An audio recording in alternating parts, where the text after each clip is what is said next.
আজকে কাঁঠালের তরকারি খাবো। আরে এরা তো দেখছি এখানে কাঁঠাল কাটতেছে, যাই আমি একটু সাহায্য করে দিয়ে আসি। আরে দাঁড়াও দাঁড়াও, তুমি কেটো না, আমি কেটে দিচ্ছি।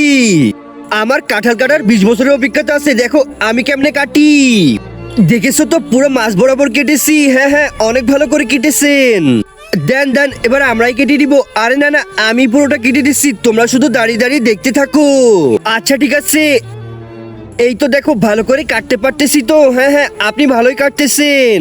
এইবার গিয়ে এগুলো রেঁধে ফেলি। আরে না না, আপনাকে রাধা লাগবে না।